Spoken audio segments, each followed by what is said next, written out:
السلام علیکم ورحمۃ اللہ وبرکاتہ۔ محترم ناظرین، دلی میں معذور مسلم نوجوان کا مندر سے پرساد لینے کے الزام میں پیٹ کر ہوا قتل۔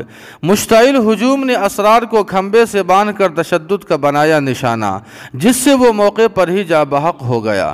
جی ہاں ناظرین کرام، آپ کو بتلا دیں کہ دلی میں ہندو انتہا پسندوں کے ذریعے ایک اور مسلم نوجوان کا بہیمانہ قتل کیے جانے کا واقعہ سامنے آیا ہے، جہاں مندر سے پرساد لینے پر ایک ذہنی معذور مسلم نوجوان کو مشتعل بھیڑ نے کھمبے سے باندھ کر بری طرح سے پیٹ کر ہلاک کر دیا۔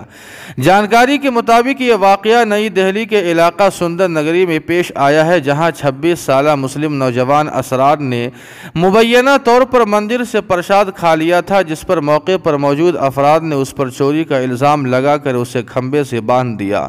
رپورٹ کے مطابق مشتعل افراد نے چوری کا الزام لگا کر نوجوان کو بری طرح تشدد کا نشانہ بنایا، جس سے وہ موقع پر ہی جاں بحق ہو گیا، جبکہ واقعے کی ویڈیو بھی سوشل میڈیا پر وائرل ہو گئی ہے، جس میں نوجوان کو کھمبے سے باندھ کر ڈنڈوں سے تشدد کا نشانہ بناتے دیکھا جا سکتا ہے۔ پولیس کا کہنا ہے کہ نوجوان پر مندر سے 20 روپے چوری کرنے کا بھی الزام عائد کیا گیا ہے۔ نوجوان کے والد نے پولیس کو بتایا کہ بیٹے کو ان کے پڑوسی گھر لے کر آئے اور واقعے کے بارے میں بتلایا۔ اسرار کے جسم پر زخم کے شدید نشانات تھے اور وہ اسپتال لے جانے سے پہلے ہی مر چکا تھا۔ پولیس کا کہنا ہے کہ واقعے کی تحقیقات شروع کر دی گئی ہے اور اس میں ملوث لوگوں کی شناخت کا عمل بھی جاری ہے، جس کے بعد ملزمین کو جلد از جلد گرفتار کر لیا جائے گا۔